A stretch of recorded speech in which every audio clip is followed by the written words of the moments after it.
Okay, welcome to the next clip. Now we have a whole bunch. We connected it to a block of questions. I will ask them and Moshe will answer. Bala Salam speaks a lot about keeping Torah and mitzvot. My question is, what does he mean by that exactly? Asks Elke from Netherlands. Moi Mai asks, is it possible to experience in Kabbalah without having Jewish roots? Yes, but isn't it necessary to be a part of the tradition and the heritage? Isn't Kabbalah an instrument and the key for a deeper appreciation of the Torah, which actually goes in the same direction?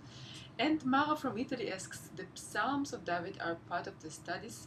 Are the Psalms of David part of the studies related to the Kabbalah? So, Torah and commandments,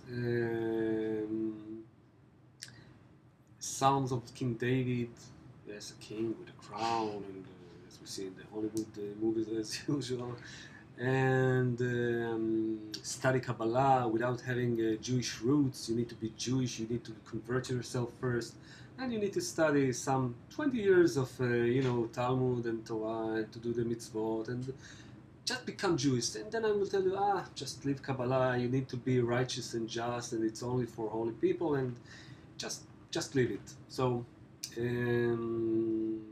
what can I tell you? It's all misinterpretation of generations and generations of the concepts, because people were not ready to study Kabbalah as it is. So people misinterpreted Torah. What is the Torah? This, I'm sorry to say it like this, like a skin of a dead cow upon which are written letters. This is the Torah. Torah is the light of correction. This is like Torah Ora, we say. Torah is the light. Of course, this book, which represents, and all of this writing is very important, and we treat it also in the level of the branches as something important. But it's not that this artifact has importance by itself, but what is written inside, when I'm connected to it with the right vessel, then these writings I can draw the upper light. So Torah is the light. Commandments, in the most simplest interpretation, is every action that brings me closer to correction.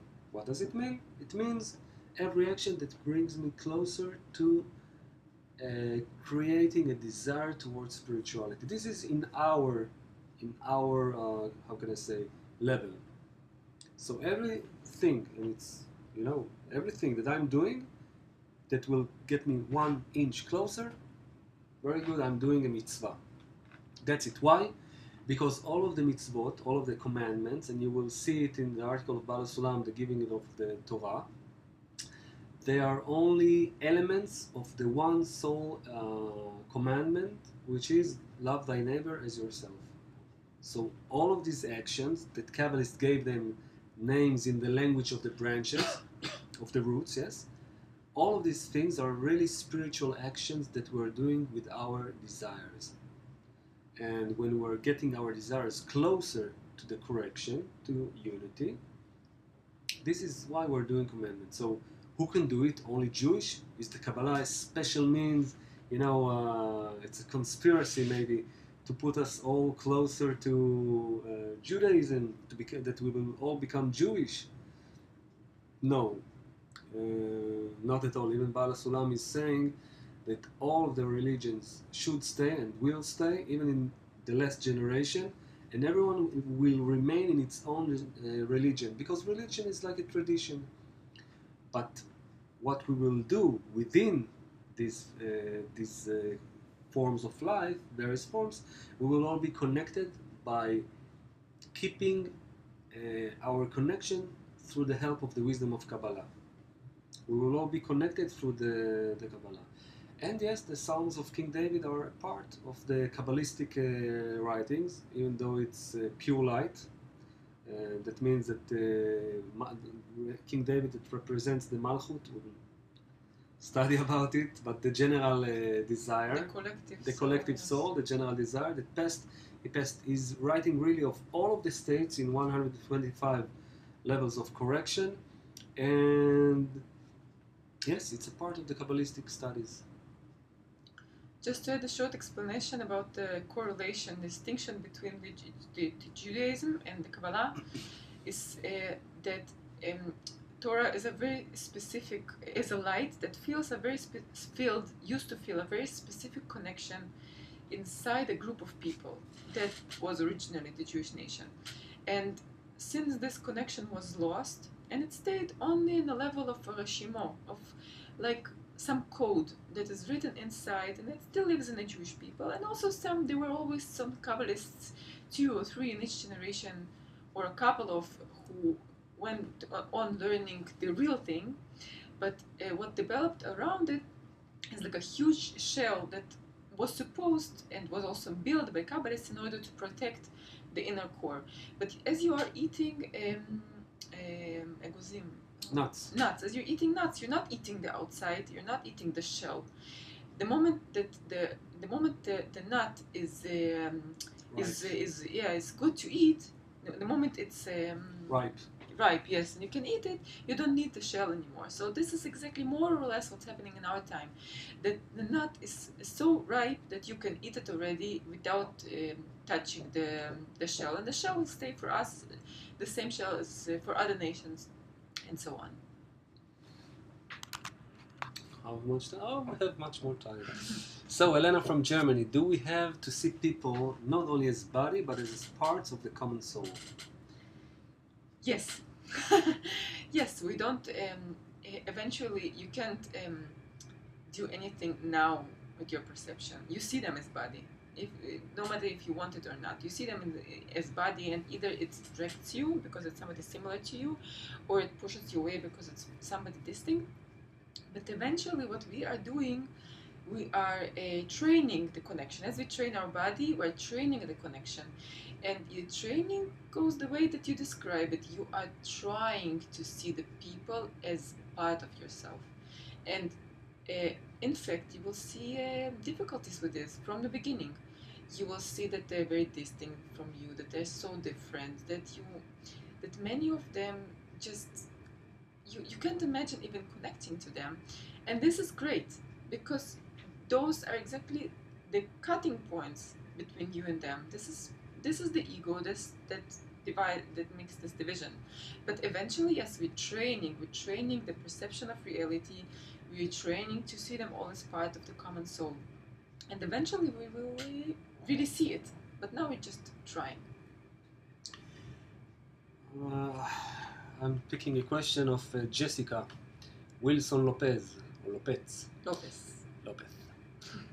How do I deal with the anger and resentment that others feel towards my lack of abundance? I don't feel any control of any of these phenomena, no matter how strong my longing is to be able to bestow in the real way. It sometimes feels like people around me get addicted to the light that passes through me and hate me when I can't feel it and give it. Is it just another way to push me forward with the thought of letting everybody, him, down? There is a feeling of urgency, but I don't know how to resolve it. This is what it's called raising man. How do I do it? Or is it not up to me at all?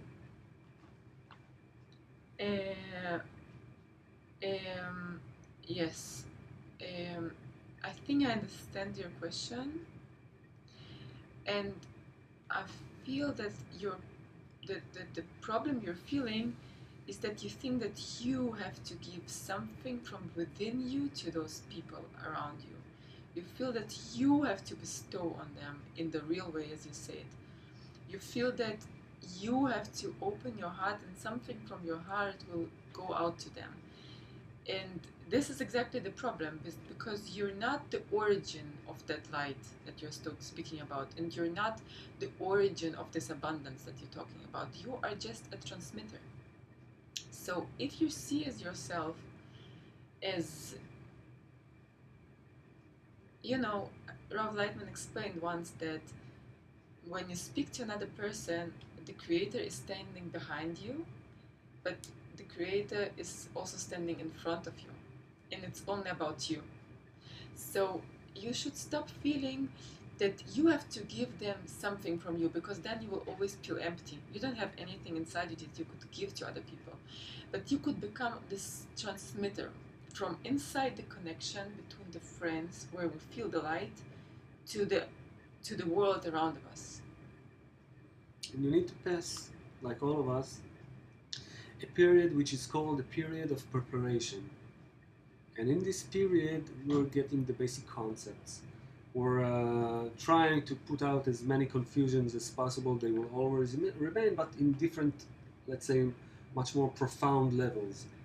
And you get all of the basics. And then, when you are prepared, when you already feel what does it mean, connection, what does it mean, a friend, study, inner work in the study, what does it mean from this point of view, when I already feel connected, what does it mean to work with people who are not studying Kabbalah?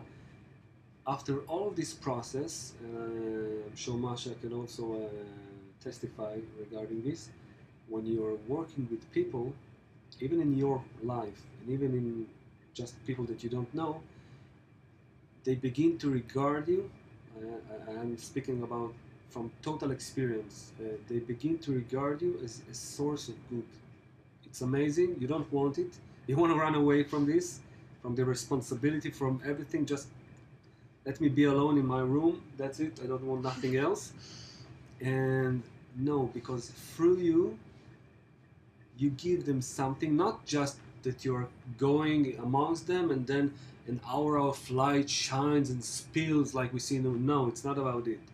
When you are working with them and you are giving them, you're teaching them the ability to connect, you are working with them in circles, or even when you're speaking with them, you see how the upper light is influencing them, and it changes them and it gives them, and all of a sudden they can listen to these ideas. All of a sudden, wow, it's important. All of a sudden they can receive ideas from you. So I only invite you not to deal, as Masha said, not to deal with these people, not to deal with what you can give. Just now, my advice to you and to all of your friends, concentrate in the actual phase in which we are. And it's our preparatory phase, our preparation. So Masha is doing me signs of, we need to finish the clip and see you in the next one.